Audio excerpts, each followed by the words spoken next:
안녕하세요. 월 매출 4억의 신화 김천재이자 월 1,000만 원을 벌게 해줄 남자 삼타 강사 천쌤입니다. 오늘은 본 강의 11회차로 예비 자영업자분들을 위해 종합 매뉴얼에 관련한 강의로 시작해 보겠습니다. 서비스 매뉴얼. 이제 운영을 하시면서 필요한 여러 가지 그 매뉴얼들이 있거든요. 이제 그 부분을 한꺼번에 설명을 좀 드리려고 하니까 처음부터 이걸 다 만들어야 된다는 생각은 안 하셔도 되고요. 필요한 부분들을 하나씩 정리해 나가시면서 준비를 하시면 될 것 같습니다. 첫 번째로는 이제 서비스 매뉴얼을 준비하셔야 되는데요. 이 서비스 매뉴얼에는 오픈 업무 매뉴얼, 마감 업무 매뉴얼, 공통 업무 매뉴얼, 청소 매뉴얼 등이 있습니다. 오픈 매뉴얼이 무엇이냐면 이제 오픈하기 전에 직원들이 와서 이제 준비를 해야 되잖아요. 홀은 홀대로 뭐 포스를 켜놓는다거나 어제 마감하고 나서 다시 오픈을 하기 위해서 뭐 세팅도 잘 되어 있는지, 메뉴판 위치는 잘 되어 있는지, 또 주방 쪽에서는 이제 음식 준비를 해야 되잖아요. 이런 것들을 전반적으로 어떻게 해야 되는지를 잘 정리해 놓은 내용을 말합니다. 두 번째로는 이제 마감 업무 매뉴얼인데요. 이제 하루의 영업을 다 잘 마치고 청소라든가 마감 정산, 다음날 또 필요한 발주 체크나 발주를 진행하는 마감 업무에 필요한 매뉴얼을 정리해 두시면 됩니다. 세 번째로는 공통 업무 매뉴얼인데요. 직원이 뭐 퇴근을 하고 출근을 할 수도 있고 오픈조 마감조 나누어질 수도 있고 여러 가지 상황들이 있는데 영업을 하면서 발생할 수 있는 여러 가지 상황들이 있잖아요. 전반적인 것들을 인수인계를 한다거나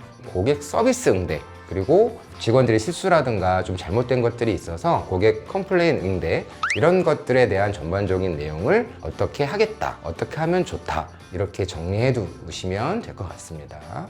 마지막으로 청소 매뉴얼인데요. 청소라는 걸 매일 해야 되잖아요. 청소를 어떻게 순서대로 한다. 그렇게 됐을 경우에 나중에 직원들이 바뀌더라도 이렇게 청소를 해야 되는구나 라는 걸 할 수 있기 때문에 청소 매뉴얼까지도 정리 좀 해두시면 편하고 도움이 많이 된다, 이런 말씀 드리겠습니다. 천쌤, 질문 있습니다. 기억에 남는 진상 손님이 혹시 있나요? 진상 손님 있지. 사실 나는 이제 운영하면서 생각보다는 진상 손님이 많지는 않은 편이었거든. 좀 운 좋게. 근데 한 세 가지 경우에 기억에 남는 게 있어. 그러니까 첫 번째로는 일가족 먹튀 사건. 가끔 이제 음식점에서는 술 한잔 하고 뭐 이러다 보면은 이제 먹튀 하는 경우가 종종 발생하거든. 근데 일가족이 와가지고 어린아이까지 있었거든. 초등학생까지. 그래서 보통 이제 먹튀 사건이 발생하면 그냥 신고하면 돼. 법적 처벌을 받고 이렇게 되거든. 근데 부모의 마음이 어땠는지 모르겠지만 그 아이는 죄가 없잖아. 그래서 그냥 신고 안 하고 그냥 넘긴 경우가 있는데, 그러니까 나한테는 좀 되게 인상적이었어, 그때 그 상황이. 그리고 두 번째로는 취객이야. 취객인데 혼자 오셔가지고 막 술을 좀 많이 드시고 직원도 계속 불러가지고 뭐 클레임을 걸고 말도 안 되는 성희롱적인 발언도 살짝 하고, 그리고 약간 괴롭히고 꼰대 짓을 하는 그런 사람이 있었거든. 나중에 화장실 간다고 하고 안 나오는 거야. 그래서 가봤더니 세면대에다 오줌, 소변을 묻었다. 그래서 내가 바로 이건 신고를 해가지고 조치를 했어. 아마 처벌 받았을 거야.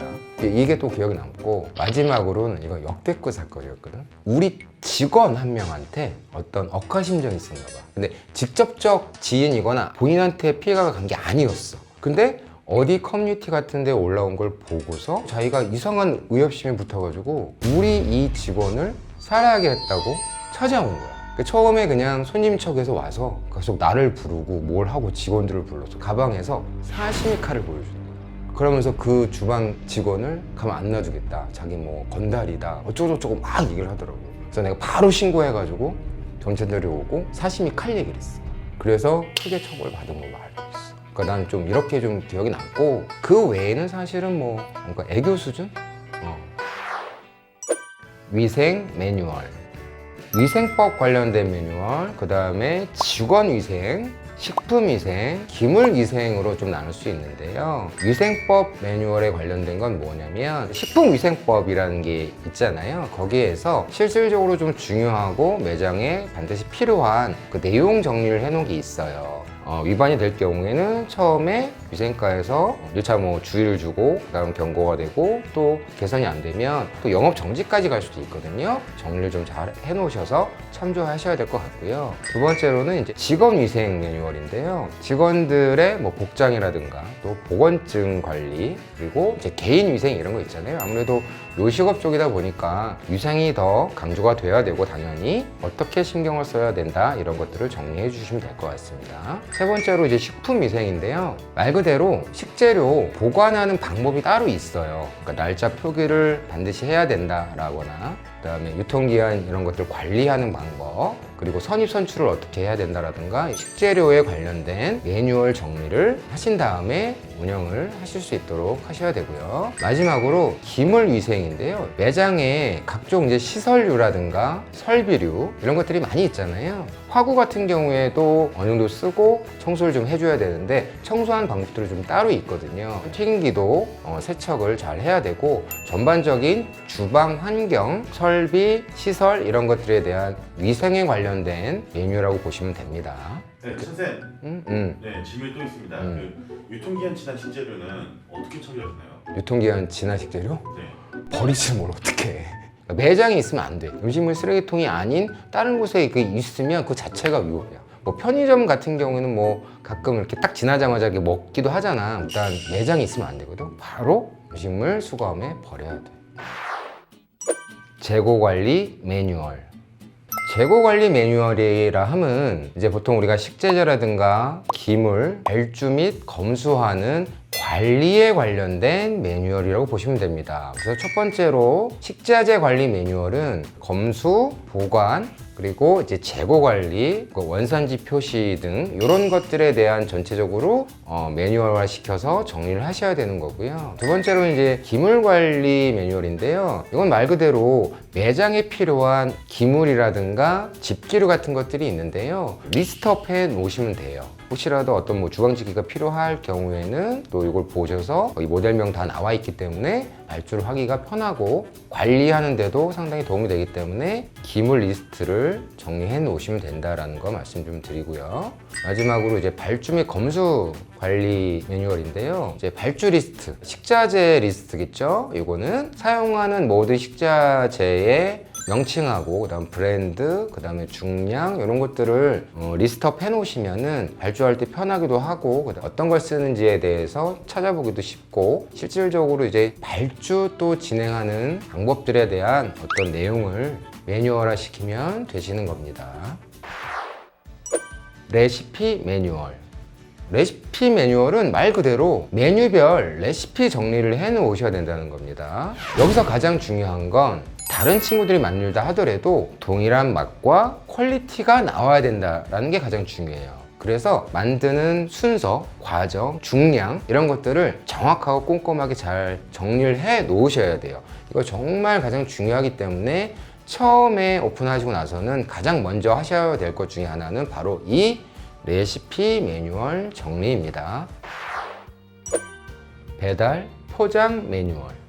배달 및 포장에 관련된 전반적인 매뉴얼 정리를 하셔야 되는데요. 각종 배달 앱들이 있잖아요. 신규 입점하는 방법, 그리고 입점 후에 뭐 변경이나 수정하는 방법, 운영하는 방법들을 다 매뉴얼화 시켜서 정리 좀 해놓으시면 좋고요. 그리고 실질적으로 배달이나 포장을 함에 있어서 처음에 접수하는 방법, 클레임 여기서도 응대, 고객 문의 응대, 또 실질적으로 포장 완료까지의 과정을 담아내는 그 매뉴얼을 정리해 두셔야 된다는 거. 특히나 배달 포장 매뉴얼 정리에 있어서는요, 홀 손님의 경우 우리가 조금 실수를 하거나 빼먹으면 바로바로 즉각 그 조치가 되잖아요. 근데 배달 같은 경우에는 잘못됐을 경우에 대처하기가 쉽지가 않아요. 정말로 요거는 정리를 잘 해두시고 활용하셔야 도움이 많이 되신다는 거 잊지 않으셨으면 좋겠습니다. 직급별 매뉴얼. 처음부터 필요한 건 아니고요. 직원 수가 늘어남에 따라서 직급이 반드시 필요한 시점이 생기거든요.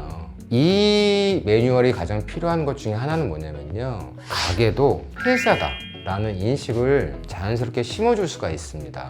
그래서 직급이 나눠져 있고 직급에 따른 업무 매뉴얼이 정리가 돼 있고 역할이 달라지고 그거에 대한 책임과 권한이 생기게 돼 있잖아요. 그렇기 때문에 반드시 하나씩 정리를 해 두셔야 된다는 거 꼭 말씀드리고 싶습니다. 내부 규칙 매뉴얼. 마지막으로 이제 내부 규칙 매뉴얼인데요. 이 내부 규칙 매뉴얼에는 전반적인 직원 관리, 급여 및 복리후생, 역할들, 여러 가지 이런 내용들이 다 들어가게 돼 있고요. 10인 이상 상시 근로자 사업장에 적용되는 부분입니다. 그러나 그 전에라도 어느 정도 일부 정리를 계속 해 나가면서 적용해 주시면 직원들한테도 더 신뢰가 쌓일 거고 직원들이 안정감도 갖고 책임감도 동시에 가질 수 있다. 그렇게 참고하시면 될 것 같습니다. 디테일의 중요성. 모든 것들의 이제 최종 승부는 결국 디테일에서 가름된다. 이런 말씀 드리고 싶은데요. 정말 이제 성공하신 분들 얘기를 들어보면 성공하기 위한 10가지 조건 이런 얘기를 많이 들어보셨죠. 근데 그 중에 보통 한 6가지는 어떤 쪽 분야에서 성공하신다 하더라도 비슷해요. 그 중에 하나가 디테일 해야 된다는 얘기가 꼭 들어가 있거든요. 아무리 시작과 과정이 좋아도 디테일이 부족하면 좋은 결과로 이어지지 않는다는 거죠. 모든 매뉴얼들을 디테일하게 잘 정리해 놓잖아요. 그리고 실행하잖아요. 제일 먼저 손님들이 알아보게 돼 있습니다. 그리고 느끼게 돼 있습니다. 그렇게 되면 손님들은 계속 찾아와 주실 거고, 그렇게 되면 매출은 올라가고, 그렇게 되면 가게는 안정적으로 자리 잡고, 그렇게 되면 결국 가게는 여러분들이 원하시는 월 1,000만 원 이상을 충분히 벌 수 있게 되는 겁니다. 이것으로 자영업 성공기 12회차 종합 매뉴얼 편을 마치도록 하겠습니다. 지금까지 월 1,000만 원을 벌게 해줄 남자 삼탄 강사 천쌤이었습니다. 자영업 성공기를 세상에 널리 전파하라. 자세널전.